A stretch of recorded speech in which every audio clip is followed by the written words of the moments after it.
Hello dear students. तो जैसा कि बच्चों के एग्ज़ाम है फार्माकोलॉजी फर्स्ट के, तो वीडियो तो बीच में डिसकंटिन्यू हो गया था।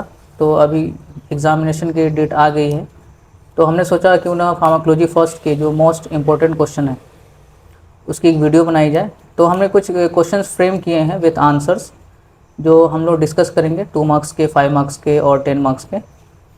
तो एग्ज़ाम से पहले आप लोग जो भी वीडियो आएगी, 2 3 4 वीडियोस जो भी आएंगी, उसको आप लोग पूरा वीडियो एक बार देख के जाइएगा एग्ज़ाम से पहले एटलीस्ट 2 टाइम्स। और उसकी जो पीडीएफ है वो हमारे टेलीग्राम चैनल पे मिल जाएंगी आपको। तो आप लोग उसके थ्रू एक बार पढ़ के जाइएगा, पीडीएफ के थ्रू आपके लिए बहुत हेल्पफुल होगा। तो चलिए डिस्कस करते हैं हमारे जो क्वेश्चन है उसको। तो आज हम देखने वाले हैं फार्माकोलॉजी फर्स्ट, जो 4th सेमेस्टर के लिए है और जिनका एग्ज़ाम अभी अनाउंस हो चुका है Bihar university of health science के लिए।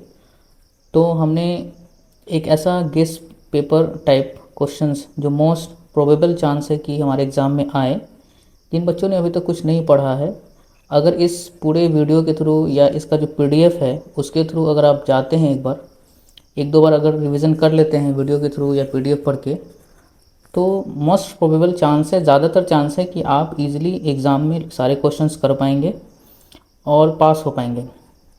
तो ध्यान से देखिएगा, मैंने क्वेश्चंस को उसी तरीके से बनाया है।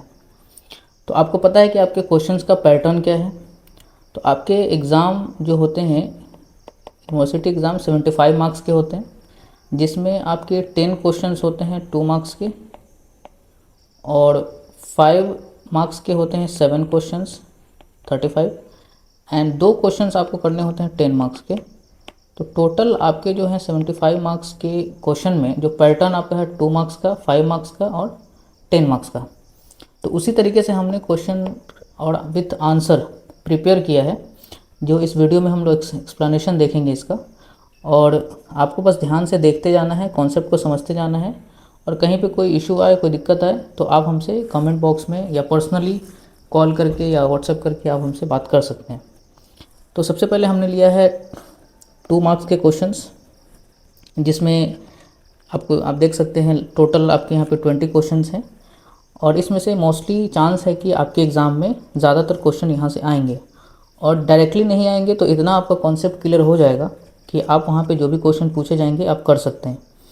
फिर हमने आपके एग्ज़ाम के अकॉर्डिंग, पैटर्न के अकॉर्डिंग 5 मार्क्स का क्वेश्चन बनाया है, और ऐसे हमने लगभग 15 क्वेश्चंस लिए हैं, आप देख सकते हैं,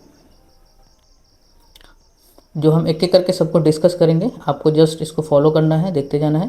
15 क्वेश्चंस, जिसमें से आपके 7 क्वेश्चन आएंगे 5 मार्क्स के। और फिर हमने बनाया है जो आपका सेकंड जो पार्ट सी रहता है क्वेश्चन का 10 मार्क्स का। तो 2 क्वेश्चन उसमें आते हैं हमने यूनिट के अकॉर्डिंग, क्योंकि आपका फार्माकोलॉजी का सिलेबस बहुत बड़ा है फार्माकोलॉजी फर्स्ट का 4th सेमेस्टर के लिए, इसलिए उसमें ज़्यादातर चांसेस हैं कि क्वेश्चंस कम से कम यूनिट से अगर बनाने में भी तो मोस्टली आपके 5-6 क्वेश्चन तो बनते ही हैं, अगर हर यूनिट से एक क्वेश्चन लिया जाए तो। तो हमने 7 क्वेश्चंस फ्रेम किए हैं जो 10 मार्क्स के हैं। आप इसके थ्रू जाएंगे तो आपका लगभग सारा क्वेश्चंस यहाँ से हो जाएगा, आपका एग्ज़ाम इजीली आप पास कर पाएंगे। तो हमने यहाँ से देखिए 8 क्वेश्चंस बनाए हैं 10 मार्क्स के। तो एक एक करके चलिए हम लोग देखते हैं। पहला क्वेश्चन है 2 मार्क्स में, define pharmacology and mention it's scope. तो ये पहला क्वेश्चन है जो आपको फार्माकोलॉजी सब्जेक्ट के बारे में पूछ रहा है।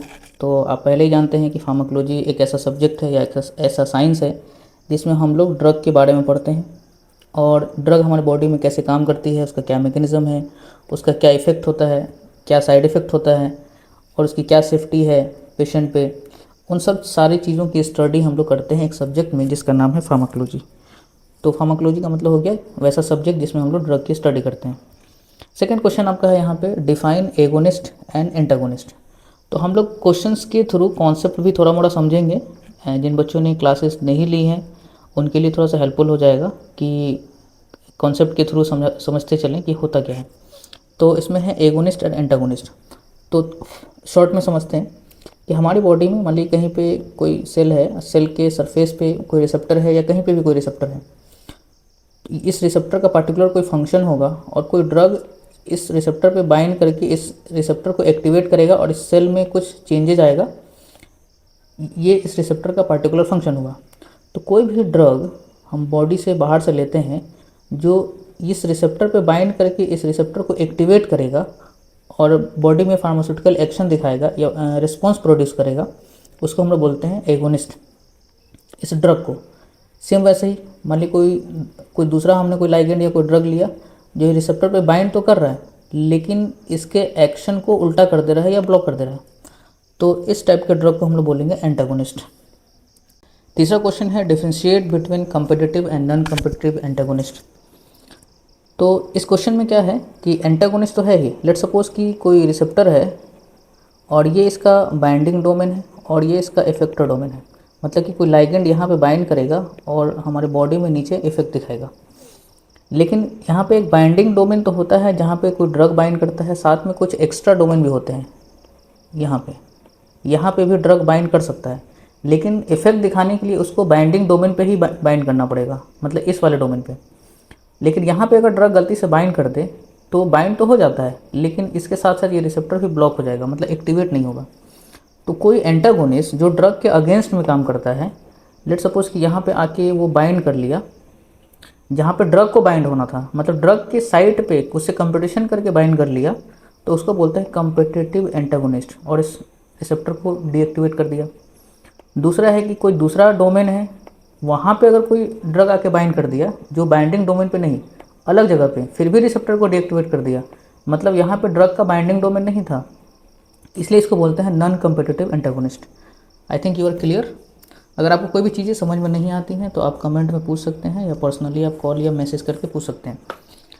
अगला है what is spare receptors. Spare receptors का मतलब क्या हुआ कि हमारी बॉडी में लेट सपोज कि हमारी बॉडी के सेल्स हैं और उस पर अलग अलग रिसेप्टर्स हैं। एक सेल पे मान लो कि बहुत सारे रिसेप्टर्स हैं। एक कोई लाइगेंड आया, किसी एक या दो रिसेप्टर पे बाइंड किया और बॉडी में अपना रिस्पॉन्स दिखाया, लेकिन बाकी जो 3 रिसेप्टर्स हैं उस पर तो कोई बाइंड ही नहीं किया। तो रिसेप्टर्स तो बहुत सारे होते हैं, लेकिन बॉडी में थेरापेटिकल रिस्पॉन्स दिखाने के लिए या अपना मैक्सिमम रिस्पॉन्स दिखाने के लिए कुछ ही रिसेप्टर्स काफ़ी होते हैं। जो रिमेनिंग रिसेप्टर्स हैं वो ऐसे रह जाते हैं। तो जो रिमेनिंग रिसेप्टर रह गए जिनका कोई काम ही नहीं था, जिस पर ड्रग बाइंड नहीं हुआ फिर भी बॉडी एक्शन दिखा दिया कुछ रिसेप्टर्स पे बाइंड करके, जो रिसेप्टर्स बच गए उसी को हम लोग बोलते हैं स्पेयर रिसेप्टर्स। जैसे आप हम देख सकते हैं, spare receptors are extra receptors present on tissue that are not needed for producing maximum response. Even if only a few receptors are occupied by the drug, full effect can be produced. मतलब कुछ ही receptors पे bind करके action produce हो जाता है, बाकी receptors ऐसे रह जाते हैं, उसी को हमने बोला स्पेयर रिसेप्टर्स। अगला क्वेश्चन है डिफाइन टॉलरेंस एंड टैकीफाइलेसिस। टॉलरेंस क्या होता है? तो टॉलरेंस का मतलब है कि आप मान लो कि डेली 100 mg कोई ड्रग खा रहे हो, एक समय आएगा कि आपकी बॉडी टॉलरेट हो जाएगी कि अब जैसे 100 mg अब कभी खाइएगा तो ड्रग का कोई इफेक्ट ही नहीं होगा। आपको ड्रग का इफेक्ट दिखाने के लिए 200 mg 300 mg 150 mg खाना पड़ेगा, मतलब डोज बढ़ाना पड़ेगा, और इसी को हम लोग बोलते हैं tolerance. Repeated use of drug leads to decrease in its effect so that higher dose is required to produce the same response. मतलब आप हमेशा एक ही डोज ले रहे हैं तो ड्रग हमारी जो बॉडी है वो टॉलरेटेड हो जाती है, ताकि जब भी कोई इफेक्ट दिखाना हो तो हायर डोज लेना पड़ेगा।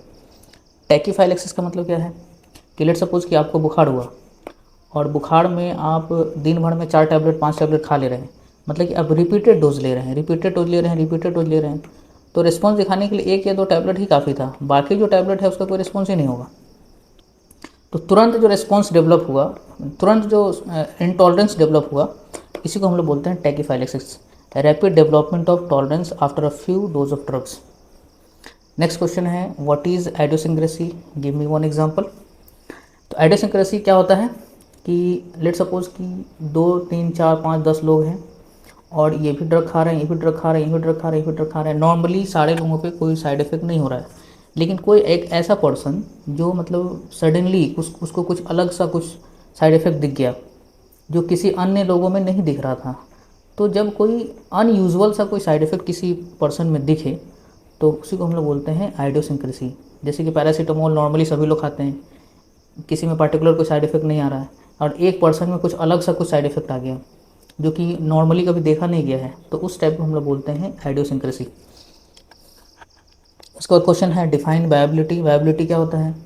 तो बायोबिलिटी का मतलब ये है कि जैसे कि आप कोई ड्रग लेते हो, जैसे आपने ओरली कोई ड्रग लिया और ड्रग यहाँ से एब्जॉर्ब होकर हमारे बॉडी में जाती है।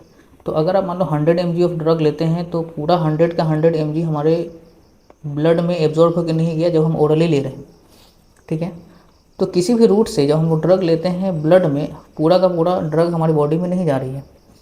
तो जितना अमाउंट ऑफ ड्रग या जितना percentage of drug, let suppose कि यहाँ पे 60 mg हमारे ब्लड में गया एब्जॉर्ब होके, तो फाइनली हमारे सिस्टमिक सर्कुलेशन में पहुँचता है, उसी को हम लोग बोलते हैं बायोबिलिटी। नेक्स्ट क्वेश्चन है what is enzyme induction, give 2 examples. Enzyme induction क्या होता है कि जैसे आपने कोई ड्रग अपनी बॉडी में लिया, हम कॉन्सेप्ट को भी थोड़ा मोड़ा समझते हुए चलेंगे। जैसे मान लो ओरली आपने कोई ड्रग ली अपनी बॉडी में और ये ड्रग हमारे ब्लड में गया, ब्लड में जाने के बाद ड्रग अपना काम किया, ठीक है, और बॉडी से इसको बाहर निकलना है। तो बॉडी से बाहर निकलने के लिए ड्रग को सबसे पहले मेटाबोलाइज होना पड़ता है, और मेटाबोलाइज होता है एक इम्पोर्टेंट ऑर्गन है लीवर।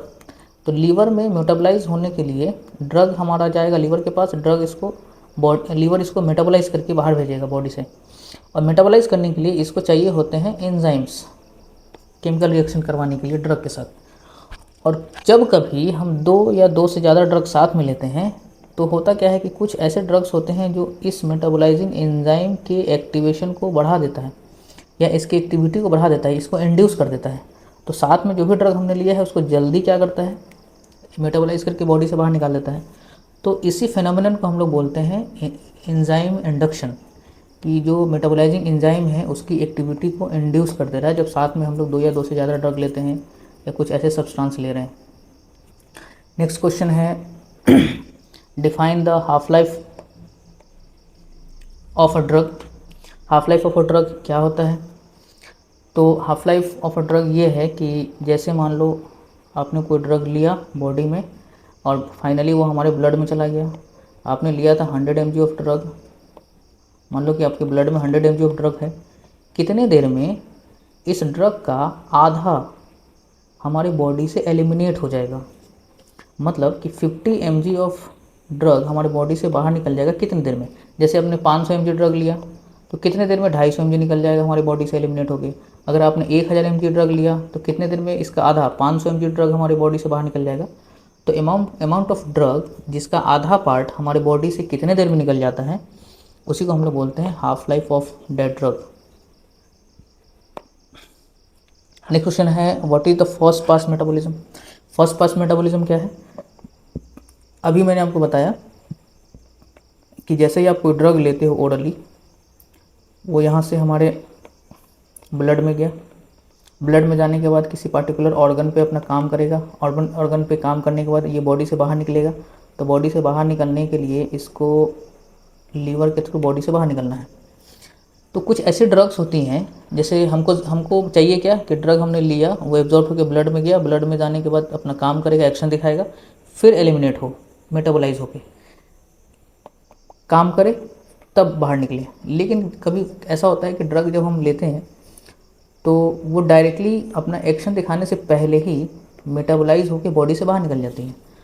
तो अब जब एक्शन दिखाने से पहले ही, ठीक है, जब अपना कोई ड्रग बॉडी से मेटाबोलाइज होकर बॉडी से बाहर निकल जाए तो इसको हम लोग बोलते हैं first pass metabolism. Okay, next question है डिफाइन फार्माकोडायनेमिक्स। तो हमने बोला कि फार्माकोलॉजी क्या होती है। तो फार्माकोलॉजी में हम लोग पढ़ते हैं कि ड्रग के बारे में स्टडी करते हैं। फार्माकोलॉजी को हम लोग 2 पार्ट्स में बांटते हैं, एक फार्माकोडायनेमिक्स, एक फार्माकोकाइनेटिक्स। फार्माकोकाइनेटिक्स और फार्माकोडायनेमिक्स है क्या? तो फार्माकोकाइनेटिक्स में हम लोग पढ़ते हैं कि हमारी जो बॉडी है वो ड्रग के साथ क्या क्या करती है, जैसे एब्जॉर्प्शन, डिस्ट्रीब्यूशन, मेटाबॉलिज्म और एलिमिनेशन। एब्जॉर्प्शन कराने का, डिस्ट्रीब्यूशन, मेटाबॉलिज्म और एलिमिनेशन कराने का काम किसका है? हमारी बॉडी का है। तो बॉडी ड्रग पे जो भी काम करती है उसको हम लोग बोलते हैं फार्माकोकाइनेटिक्स। और फार्माकोडायनेमिक्स क्या है कि ड्रग बॉडी पे क्या क्या काम करती है। तो ड्रग बॉडी पे क्या काम करती है? तो ड्रग बॉडी पे थेराप्यूटिक इफेक्ट दिखाएगी, ड्रग बॉडी पे साइड इफेक्ट दिखाएगा, ड्रग बॉडी पे किसी मैकेनिज्म से काम करेगा। तो ड्रग का थेराप्यूटिक इफेक्ट, ड्रग का साइड इफेक्ट, ड्रग किस मैकेनिज्म से काम कर रहा है, इन सब की स्टडी करना फार्माकोडायनेमिक्स कहलाता है। नेक्स्ट क्वेश्चन है what is therapeutic index. Therapeutic index का मतलब क्या होगा? इसको लेट सपोज आप ग्राफ से समझो कि आपको मान लो कोई डिजीज़ है, मान लो आपको फीवर है फॉर एग्जांपल, और आपने फीवर के लिए कोई मेडिसिन लिया, मान लो कि मेडिसिन लिया आपने 10 mg, आपने लिया 50 mg, आपने लिया 100 mg, आपने लिया 500 mg, आपने लिया 1000 mg। तो 10 mg जब आप लेंगे कोई इफेक्ट नहीं होगा, फीवर ठीक नहीं हुआ। 50 mg लेंगे कोई इफेक्ट नहीं हुआ। 100 mg लेंगे तो यहाँ से फीवर ठीक होना स्टार्ट हो जाता है। ठीक है, मतलब कि ये ऐसा कंसंट्रेशन है जहाँ से ड्रग अपना इफेक्ट दिखाना स्टार्ट हो जाता है। मतलब ये मिनिमम ऐसा कंसंट्रेशन है जहाँ से ड्रग अपना इफेक्ट दिखा रहा है। इसके ऊपर आप 150 भी लेंगे, 200, 300, 400, 500, फिर भी ये अपना इफेक्ट दिखाते चलेगा। लेकिन कोई ऐसा एक कंसंट्रेशन आएगा जहाँ से आप ड्रग लेंगे तो ये मैक्सिमम ऐसा ड्रग होगा जो आपके लिए सेफ़ होगा। तो इसको हम लोग बोलते हैं maximum safe concentration. Minimum effective concentration क्या हुआ कि वैसा कंसंट्रेशन जहाँ ड्रग अपना इफेक्ट दिखाना स्टार्ट करता है। और मैक्सिमम सेफ कंसंट्रेशन क्या हुआ कि जहाँ उसके बाद अगर आप डोज लेंगे तो ड्रग आपके बॉडी पे टॉक्सिक इफेक्ट या पॉइजनस इफेक्ट दिखाएगा। तो इस बीच में जो भी डोज होगा, जैसे 100 के बाद 150, 200, 300, 400, 500, 600, 700, 700, 999 तक, ये सब क्या है, ये इसमें से आप कोई भी डोज लेंगे तो आपका फीवर ईजिली ठीक होगा। फीवर का हमने एग्जांपल लिया है। तो ये जो भी इस बीच में आपको दिख रहा है, ये गैप, एक विंडो, इसी को हम लोग बोलते हैं थेराप्यूटिक इंडेक्स। ओके, एक बार इसको पढ़ते हैं। Therapeutic index is the ratio of dose that produce toxic effect to the dose that produce therapeutic effect. It indicate the safety of drug. Higher therapeutic index means safer drugs. ठीक है, इसको थोड़ा language इसका hard है, हमने जो समझाया है उसके थ्रू आप जाइए, समझ में आ जाएगा। अगला क्वेश्चन है define adverse drug reaction. Easy है। एडवर्स ड्रग रिएक्शन का क्या मतलब है कि लेट सपोज कि आपने कोई ड्रग लिया है बॉडी में, मान लो आपने पैरासीटामोल लिया है फीवर ठीक करने के लिए। आपने पैरासीटामोल लिया, फीवर ठीक हो गया, लेकिन फीवर ठीक तो हुआ लेकिन साथ में कोई अदर इफेक्ट भी आ गया, जैसे आपके लीवर डैमेज हो गया या आपको गैस्ट्रिक का प्रॉब्लम हो गया, उल्टी हो गया, वोमिटिंग हो गया। तो इस चीज़ के लिए तो आपने ड्रग नहीं लिया था। तो ड्रग के थेराप्यूटिक इफेक्ट के अलावा बॉडी में जो भी इफेक्ट आ रहा है उसको हम लोग बोलते हैं एडवर्स ड्रग रिएक्शन। नेक्स्ट है व्हाट इज़ फार्माकोविजिलेंस। फार्माकोविजिलेंस का क्या मतलब है कि शॉर्ट में थोड़ा सा समझते हैं कि कोई न्यू ड्रग मान लो मार्केट में बनती है, न्यू ड्रग मान लो बनी, मार्केट में आने से पहले सबसे पहले उसका हम लोग टेस्टिंग करते हैं। ठीक है, उसके बाद अलग अलग स्टेप में उसका ट्रायल होता है। ठीक है, ड्रग का जो सेफ्टी है, एफिकेसी है, साइड इफ़ेक्ट है, वो सारा चीज़ हम लोग स्टडी करते हैं और फाइनली वो मार्केट में आता है। मार्केट में आने के बाद भी ड्रग की स्टडी कंटिन्यू रहती है। स्टडी कहने का मतलब कि ड्रग का क्या साइड इफ़ेक्ट हो रहा है नॉर्मली पेशेंट में, उसका भी रहता है। तो मतलब मार्केट में आने से पहले भी टेस्टिंग हो रहा है और मार्केट में आने के बाद भी उसका हम लोग मॉनिटरिंग करते हैं। तो मार्केट में आने से पहले जो भी टेस्टिंग होता है उसको हम लोग बोलते हैं प्री क्लिनिकल ट्रायल, और ये होता है पोस्ट मार्केटिंग सर्वेलेंस। तो मार्केट में आने के बाद जब हम किसी ड्रग के साइड इफ़ेक्ट की स्टडी करते हैं, उसको मॉनिटर करते हैं, उसको डिटेक्ट करते हैं, तो उसी को हम लोग बोलते हैं फार्माकोविजिलेंस। ठीक है, pharmacovigilance is the science of monitoring, detecting, assessing and preventing adverse drug reaction and other drug related problem after the drug in market. Okay, तो ये प्री क्लिनिकल ट्रायल से डिफरेंट है, ये मार्केट में आने के बाद होता है। नेक्स्ट क्वेश्चन है डिफाइन न्यूरोहेमरल ट्रांसमिशन। न्यूरोहेमरल ट्रांसमिशन का क्या मतलब है कि न्यूरॉन्स के बीच में न्यूरोट्रांसमीटर का ट्रांसमिशन कैसे हो रहा है। तो लेट्स हम यहाँ पे बनाते हैं एक न्यूरॉन का स्ट्रक्चर। लेट्स सपोज कि ये न्यूरॉन है और यहाँ से मान लो कि कोई अगला न्यूरॉन यहाँ से स्टार्ट हो रहा है। ठीक, जो न्यूरोट्रांसमीटर्स होते हैं वो यहाँ पे न्यूरॉन के एक्सॉन वाले पार्ट में बने और यहाँ से बनने के बाद फाइनल यहाँ पे नर्व टर्मिनल पे वेसिकल्स होते हैं, उस वेसिकल्स में स्टोर होता है। और वेसिकल्स में यहाँ पे थोड़ा सा जूम आउट करते हैं, वेसिकल्स में यहाँ पे स्टोर होता है। और स्टोर होने के बाद जब भी यहाँ पे इम्पल्स का ट्रांसमिशन होगा, इम्पल्स जैसे नर्व एंडिंग पे आएगा तो ये वेसिकल्स फट जाते हैं। इसको थोड़ा क्लियर बनाते हैं।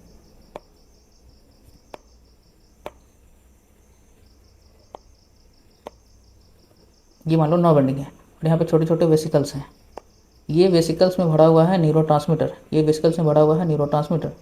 जैसे ही नर्व इम्पल्स यहाँ एंडिंग पे आएगा, यहाँ से वेसिकल्स फटते हैं और फटने के बाद ये न्यूरोट्रांसमीटर दो न्यूरॉन्स के बीच में जो गैप है वहाँ पे रिलीज़ हो गया। अगले न्यूरॉन पे यहाँ पे रिसेप्टर्स होते हैं। ये न्यूरोट्रांसमीटर इस रिसेप्टर पर जाके बाइंड करेगा और अगले न्यूरॉन को एक्टिवेट करेगा या उसको डिप्रेस करेगा।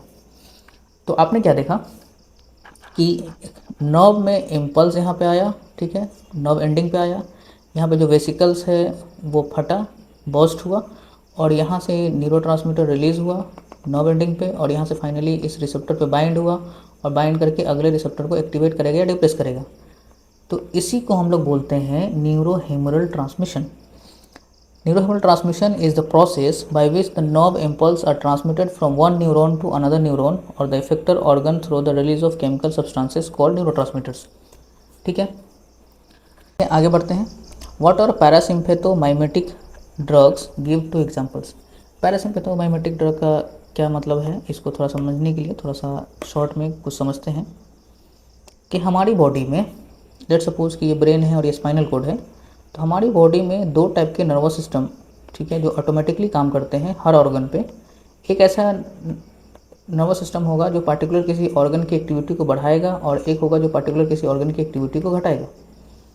तो जो भी नर्वस सिस्टम हमारे बॉडी के फाइट एंड फ्लाइट सिचुएशन को बढ़ाने के लिए रिस्पॉन्सिबल है उसको हम लोग बोलते हैं सिंपैथेटिक नर्वस सिस्टम, और जो भी रेस्ट एंड डाइजेशन के लिए रिस्पॉन्सिबल है उसको हम लोग बोलते हैं sympathetic nervous system, sorry parasympathetic nervous system. तो पैरासिम्पैथेटिक नर्वस सिस्टम किसी पर्टिकुलर ऑर्गन की एक्टिविटी को बढ़ा सकता है, घटा सकता है, और सिंपैथेटिक नर्वस सिस्टम किसी ऑर्गन की एक्टिविटी को बढ़ा सकता है, घटा सकता है, लेकिन ये अपोजिट काम करते हैं। लेट्स सपोज कि ये मान लो कि हार्ट है, हार्ट यहाँ पे ड्रॉ करते हैं। लेट्स सपोज कि मान लो यहाँ पे हार्ट है, तो जो सिंपैथेटिक जो नर्वस सिस्टम होगा हार्ट की एक्टिविटी को बढ़ाएगा और पैरासिम्पैथेटिक जो होगा हार्ट की एक्टिविटी को घटाएगा, मतलब अपोजिट काम करते हैं। तो जो भी अब सिंपैथेटिक के सिस्टम का भी बॉडी के अलग अलग ऑर्गन्स पे अलग अलग फंक्शन होगा और पैरासिम्पैथेटिक का बॉडी के अलग अलग ऑर्गन्स पे अलग अलग फंक्शन होगा। तो जो भी ऐसे ड्रग जो पैरासिम्पैथेटिक सिस्टम की तरह हमारे बॉडी में काम करेगा या पैरासिम्पैथेटिक एक्टिविटी को बढ़ाएगा, उसको हम लोग बोलते हैं पैरासिम्पैथोमाइमेटिक ड्रग। मतलब कि पैरासिम्पैथेटिक सिस्टम के जैसा मिमिक्री करने वाला ड्रग। आई थिंक ये ओके है। चलिए आगे बढ़ते हैं, थोड़ा इसको देख लेते हैं। Parasympathomimetic are drugs that mimic the action of parasympathetic nervous system. ठीक है, चलिए नेक्स्ट क्वेश्चन है, डिफाइन लोकल एनेस्थेटिक्स। एनेस्थेटिक्स का मतलब क्या होता है? तो एनेस्थेटिक्स का मतलब होता है कि हमारी बॉडी में सेंसेशन को ख़त्म कर देना। जैसे कि मान लो कि हमारी बॉडी है, तो हमारी बॉडी में नर्वस सिस्टम एक जगह नर्वस सिस्टम काम करते हैं और इम्पल्स के थ्रू मैसेज आता है और पर्टिकुलर ऑर्गन का जो सेंस है, मतलब इधर से मैसेज आना या इधर से मैसेज आना, वो चल रहा है। अगर हम इस नर्वस सिस्टम के मैसेज को ही ब्लॉक कर दें तो क्या होगा? मैसेज इधर से इधर नहीं जाएगा या इधर से इधर नहीं जाएगा, तो इस ऑर्गन पे जो भी कुछ हो रहा है हमको पता ही नहीं चलेगा। तो हम लोग क्या करते हैं कि किसी पर्टिकुलर ऑर्गन पे या पूरे बॉडी के सेंसिटिविटी को थोड़े देर के लिए ब्लॉक कर देते हैं, ताकि वहाँ पे जैसे सीजरी करना हो या कटफट करना हो तो हमको पेन फील नहीं हो। ठीक है, तो हम लोग नर्व की एक्टिविटी को ही क्या कर देते हैं? ब्लॉक कर देते हैं थोड़ी देर के लिए। तो अगर कोई ड्रग किसी पार्टिकुलर ऑर्गन, जैसे मान लो कि हाथ, ठीक है, तो किसी एक पार्टिकुलर एरिया के नर्व्स को ब्लॉक करके यहाँ पे हम लोग क्या कर रहे हैं? सेंसेशन को ब्लॉक कर रहे हैं। ठीक है, तो इसको किसी लोकल एरिया में कर रहे हैं, तो इस ड्रग को हम लोग बोलेंगे लोकल एनेस्थेटिक्स। ठीक है, और अगर मान लो पूरे बॉडी पे ही मान लो कोई मेजर ऑपरेशन करना है, तो हम लोग ऐसा ड्रग लेते हैं एनेस्थीसिया जो पूरे बॉडी के सेंसेशन को ही ब्लॉक कर देता है और पूरे बॉडी पे इफेक्ट करता है, तो इसको हम लोग बोलते हैं general anaesthetics. I think it is okay. What is local anaesthetics and what is general? Local मतलब कि जो लोकली किसी बॉडी के किसी पर्टिकुलर ऑर्गन पे या किसी पर्टिकुलर एरिया पे काम करे उसको हम लोग लोकल बोलेंगे, और पूरे बॉडी पे काम करे तो हम लोग उसको जनरल एनेस्थेटिक्स बोलते हैं। What is myasthenia gravis? इसको समझने के लिए भी थोड़ा सा कॉन्सेप्चुअल आपको समझना पड़ेगा। What is myasthenia gravis? तो लेट्स यहाँ पे मान लो कि ये हमारा स्केलेटल मसल्स है, मसल्स, और आपको पता है कि मसल में कॉन्ट्रैक्शन और रिलैक्सेशन होता है। तो कॉन्ट्रैक्शन रिलैक्सेशन कराने के लिए कोई नर्व यहाँ से जाता है, ठीक है, नर्व्स के एंडिंग पे यहाँ पे वेसिकल्स हैं और वेसिकल्स में आपको पता है कि न्यूरोट्रांसमीटर भरे होते हैं। जैसे ही इम्पल्स यहाँ से जाएगा, यहाँ से वेसिकल से न्यूरोट्रांसमीटर रिलीज़ हुआ और वो यहाँ पे, ये क्योंकि न्यूरॉन है और ये मसल्स हैं तो इसको हम लोग इस एरिया को बोलते हैं न्यूरो मस्कुलर जंक्शन। तो न्यूरो मस्कुलर जंक्शन में रिलीज़ हो गया न्यूरोट्रांसमीटर्स। अब इस मसल्स के सरफेस पे रिसेप्टर्स होते हैं और ये ड्रग इस रिसेप्टर पे बाइंड करेगा, न्यूरोट्रांसमीटर इस रिसेप्टर पे बाइंड करेगा और इस मसल्स में कॉन्ट्रैक्शन कराएगा। प्रॉब्लम क्या है, हमारी बॉडी में इम्यून सिस्टम, कभी कभार क्या होता है कि इम्यून सिस्टम हमारे जो रिसेप्टर हैं जो यहाँ पे बाइंड हो रहे हैं, और यहाँ पे जो रिसेप्टर होता है वो निकोटिनिक एनएम टाइप का रिसेप्टर होता है, निकोटिनिक मस्कर्निक रिसेप्टर। ठीक है, अगर आपने पढ़ा होगा तो जो न्यूरोमस्कुलर जंक्शन पे होता है, आपको ध्यान में रखना है, एनएम टाइप का रिसेप्टर। तो जब हमारी बॉडी का इम्यून सिस्टम ओवर एक्टिव हो जाता है, ज़्यादा एक्टिव हो जाता है, तो हमारे जो एनएम टाइप के रिसेप्टर्स हैं ये वाले, इसको ही फॉरेन पार्टिकल की तरह ट्रीट करने लगता है। इसको लगता है कि हमारा दुश्मन है और इस रिसेप्टर्स को डिस्ट्रॉय करना स्टार्ट कर देता है। ठीक है, और इसी डिजीज़ को हम लोग बोलते हैं myasthenia gravis. Myasthenia gravis is a autoimmune disease in which antibodies destroy acetylcholine receptor at the neuromuscular junction, leading to the muscle weakness and fatigue. Okay, तो अब ये जब रिसेप्टर काम ही नहीं करेगा तो मसल कॉन्ट्रैक्शन नहीं होगा, तो फिर आपको बहुत ज़्यादा फैटिग, वीकनेस, मसल वीकनेस, इस टाइप का फीलिंग आने लगेगा। नेक्स्ट क्वेश्चन है, name 2 drugs used in glaucoma. Glaucoma के ऊपर ड्रग समझने से पहले आपको पहले ग्लूकोमा समझना पड़ेगा कि ग्लूकोमा होता क्या है। तो हमारे आइज़ में, हमारे आँख में, ठीक है, हमारे आँख में आगे वाला जो पार्ट होता है, ठीक है, उसमें ब्लड का सप्लाई नहीं होता है। तो अब न्यूट्रिशन कैसे जाएगा, तो हमारे आँख के जस्ट पीछे वाले पार्ट में, यहाँ पे बीच वाले पार्ट में वाटर भरे होते हैं, ठीक है, जिसको हम एक्वस ह्यूमरस बोलते हैं, पानी भरा होता है और ये पानी किसी पर्टिकुलर एरिया से आता है और किसी पर्टिकुलर एरिया से जाता है, सिंपल आपको समझना है। ठीक है, और कुछ मसल्स होते हैं, सिलियरी मसल्स, जो इस वाटर को बनाता है। तो नॉर्मली जैसे कि हमारी बॉडी में क्या होता है कि वाटर आया, ठीक है, न्यूट्रिशन प्रोवाइड किया और यहाँ से बॉडी से बाहर निकल गया, मतलब आ रहा है जा रहा है नॉर्मली, ठीक है।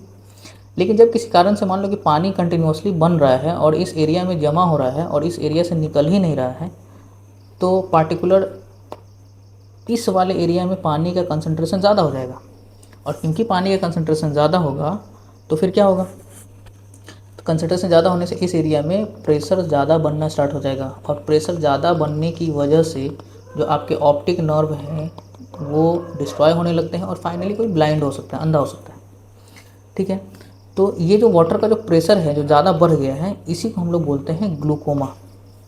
ठीक है, अब इसका ट्रीटमेंट कैसे करेंगे, तो यहाँ पे जो सिलियरी मसल्स जो इस वाटर को बना रहा था, उसके सरफेस पे रिसेप्टर्स होते हैं, इसके सरफेस पे रिसेप्टर्स होते हैं, और इस रिसेप्टर पे जो ये रिसेप्टर क्या करता है, इस सिलियरी जो मसल्स हैं उसके एक्टिविटी को बढ़ाता है, और ये रिसेप्टर होते हैं बीटा 2।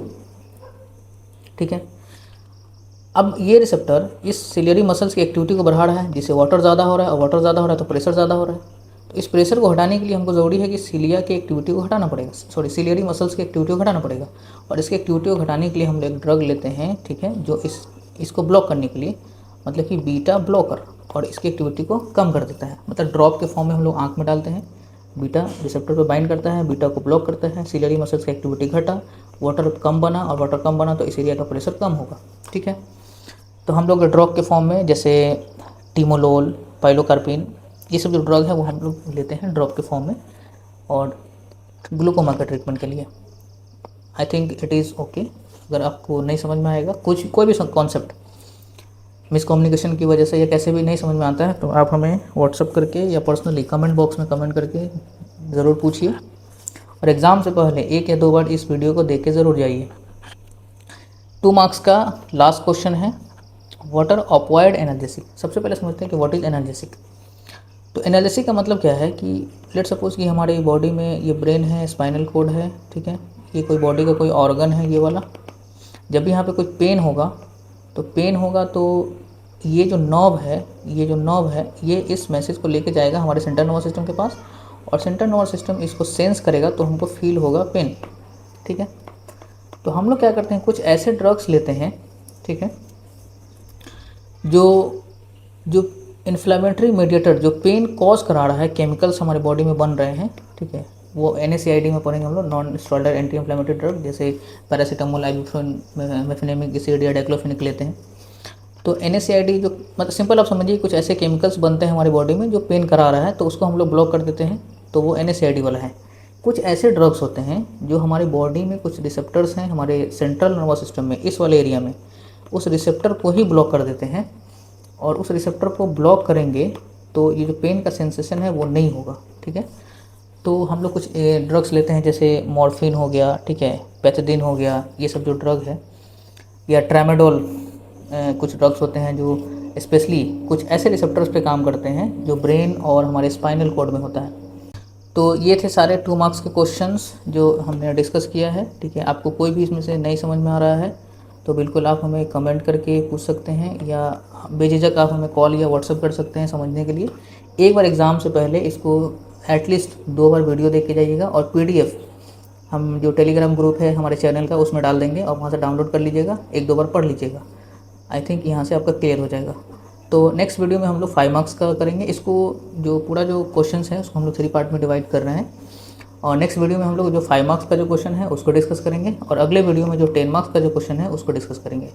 तो इस वीडियो को जितने भी आपके साथी हैं जो आपके साथ एग्ज़ाम देने वाले हैं उसके साथ शेयर कर दीजिए, सभी लोगों को बता दीजिए कि ऐसा वीडियो आपको देख के जाना है, और आप लोग 1 से 2 बार ज़रूर देखिए। हमारे चैनल को सब्सक्राइब कीजिए, इस पर जो भी क्वेश्चन इससे रिलेटेड है कमेंट कीजिए।